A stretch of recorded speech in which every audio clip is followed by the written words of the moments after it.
Ngayong araw, ang ABA therapy ng aming anak dahil nag-request ako sa therapy center kung pwedeng i-move ngayon para sa make-up class niya dahil bukas ay may seminar kami ng daddy niya sa Kawayan. Ang maganda ay flexible yung oras nila sa therapy center. Kapag merong vacant o open na oras ay pwedeng mag-makeup class anytime. Umalis kami ng bahay ng mga 12:05 at nakarating na kami ng therapy center na 10 minutes before 1 at 1 hanggang 3 p.m. ang klase niya ngayong hapon. Nang nakapasok na si Seth sa classroom niya ay gumagawa ako ng sermon sa may waiting area.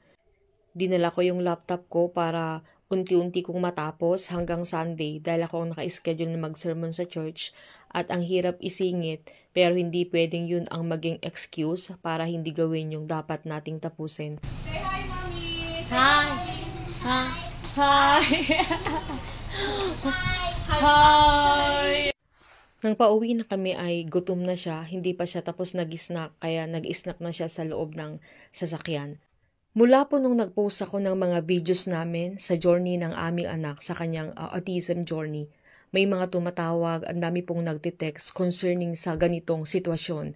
At may mga umamin din na hanggang ngayon ay hindi pa nila kayang tanggapin yung sitwasyon ng kanilang anak at may mga nagtatanong din yung mga proseso na kailangang gawin bago mag-umpisa ng therapy at may mga tumatawag din na nagtaka at nagulat dahil hindi nila inaasahan na may mga battle kami sa buhay na ganito kabigat dahil nga sabi nila hindi halata pero dahil po yun sa biyaya at tulong ng Panginoon. Sa sandaling ito ay sasagutin ko yung isang tanong ng isang kapatid na papaano po namin natanggap yung sitwasyon ng aming anak dahil kung papanoorin daw nila kung titignan parang magaan lang at parang madali lang sa amin. Pero ang katotohanan po ay mahirap po naming tinanggap. Hanggang sa mga sandaling ito ay nasasabi ng daddy niya na sana paggising ng isang araw o isang umaga ay gigising na lang kami na okay na lahat, okay na si Seth. Pero yung bagay na nakapagbigay sa amin ng peace of mind, kapayapaan sa aming puso, ay alam po namin na may purpose ang Diyos kung bakit namin hinaharap or kung bakit merong ganitong klaseng pagsubok sa aming buhay. Merong akong nakausap na sabi niya papaano ninyo natanggap kasi si Sep is magti 3 years old siya nung pina-assess namin sa developmental pedia at sabi niya 6 years old na yung anak niya at dun lang nag-sink in sa isip niya or dun lang niya tinanggap na autistic yung kanilang anak. Bakit? Ilang tao na ang nagsabi sa kanya na ganun yung anak niya pero pilit nilang pinapaniwala yung sarili nila na walang problema. Pero dumating yung araw na dahil na-hospital yung anak nila at nang i-check ng doktor, kapag nagne-nebulizer siya dahil may ubo, tinatakpan niya yung tenga niya at sinabi daw ng doktor, ipacheck mo yung anak mo dahil autistic siya. Doon lang siya natauhan na autistic pala yung anak nila. Madaling magpuna or madaling mag-judge kung hindi ikaw yung nasa sitwasyon. Madaling sabihin na tanggapin mo na kung hindi ikaw yung magulang ng isang autistic na bata.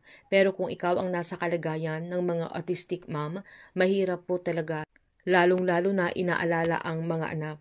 May mga dahilan po kung bakit may ilang magulang ng autistic na anak ang nasa pagtanggi or in denial po. Una, kakulangan po sa kaalaman. Hindi sapat ang kanilang nalalaman tungkol sa autism kaya hirap silang tanggapin. Maaring takot din sa stigma or iniisip nila ang sasabihin ng ibang tao, lalo na ng komunidad at pamilya. Dahil may mga na-encounter din talaga ako, totoo po ito realidad, na mismong sariling pamilya ng bata ay hindi nila tanggap, na meron lang yung ina na siya lang ang lumalaban para sa anak. Maging yung tatay, maging yung side ng tatay ay hindi nila tanggap. So yun yung napakahirap sa side ng isang mga magulang. Pangarap sa anak, hirap silang tanggapin ang diagnosis dahil iniisip nila na maaapektuhan ang kinabukasan ng anak. Ang unang naiisip namin bilang mga magulang ng autistic na bata ay papaano kapag namatay na ang magulang. Anong kinabukasan nila? Sinong mag-aalaga? Sino ang tutulong sa kanila? Yun po yung fear ng mga magulang na merong autistic na anak. Pagkakaiba bilang depensa. Isang paraan ito ng kanilang emosyonal na pagtatanggol para hindi sila masaktan. Yung parang sinasabi natin minsan na iba lang yung anak ko, ganito lang yung development niya. Pero ang totoo ay talagang merong dapat itama sa isang bata. Minsan din ay umaasa na normal lang ang bata or umaasa silang lilipas lang ito o madadaan pa sa disiplina.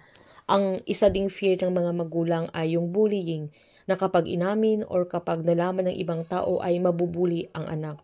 Realidad nangyayari po yun. Dahil may mga taong hindi po kayang intindihin yung sitwasyon ng mga ganong anak. Sabi nga ng isa, yung nag-text po sa akin, sabi po niya, may mga criticism sa mga magulang kung bakit ganon ang anak. Ang hirap po yung kalagayan din ng magulang dahil sa sitwasyon ng anak na nilalaban din nila ay minsan ay sila ang napupuna or sila ang nahuhusgahan na kahit ginagawa mo na yung makakaya mo. Kaya yun din yung napakahirap sa isang pamilya no maharap sa ganitong pagsubok or yung ganitong hamon ng buhay. May mga solusyon po na pwedeng makatulong sa atin kung papaano natin tatanggapin ng buong puso. Una, edukasyon at kaalaman. Magbasa po tayo, manood o dumalo sa mga seminars tungkol sa autism para mas maunawaan natin ito.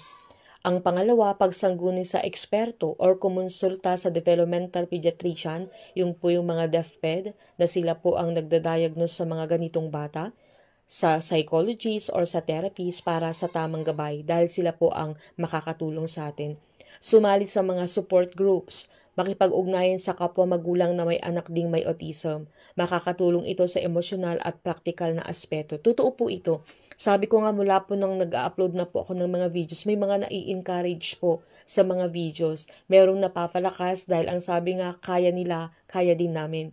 At laking tulong po na magkasundo kayong mag-asawa na magtutulungan kung papaano gagabayan ng anak. Sabi ko nga po, gaano man kalaki, gaano man kabigat yung problemang hinaharap ng isang pamilya, kung nagtutulungan ang mag-asawa, ang buong pamilya, gumagaan po yan, lalong-lalo na kapag kasama natin ang Diyos. Dahil kahit konting problema lang, kung may bangayan, kung meron yung hindi pagkakaintindihan, parang napakalaking problema at napakahirap lutasin. Pero kung may pagkakaisa at pagtutulungan sa isang pamilya, wala pong mahirap na malutas. Alam niyo po ba, nakasali po ako sa autism group ng buong Pilipinas at merong 67,000 na mga magulang nakasali doon. Nagpo-post ng mga encouragement, nagpo-post ng mga larawan, nagpo-post ng mga video na pwedeng makatulong or makakomfort sa mga kapwa nanay or kapwa magulang na humaharap sa ganitong pagsubok. Isa din pong makakatulong sa atin para matanggap natin ay ang pananalangin at pananampalataya. Hindi po maibibigay ng pera yung kapayapaan ng puso at kapayapaan ng isip. Yun po yung hindi kayang bilhin ng pera. Aminin man natin o hindi, ang tanging makakapagbigay lang sa atin ng kapayapaan ay kapag nasa presensya tayo ng Panginoon or kapag alam po nating lumapit sa Kanya. Dahil siya lamang ang makapagbibigay sa atin ng gaan, makapagbibigay sa atin ng comfort na hindi kayang ibigay ng mundong ito.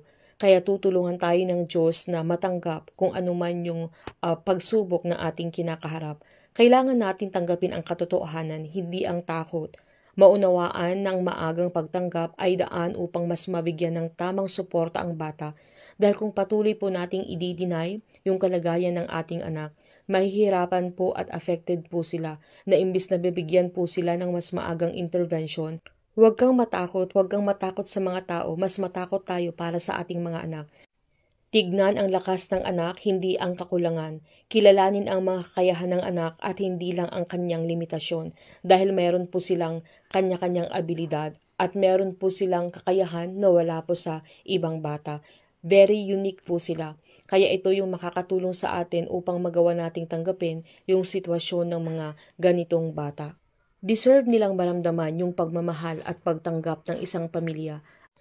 Patuloy lang natin silang yakapin, patuloy natin silang gabayan, patuloy natin silang tulungan.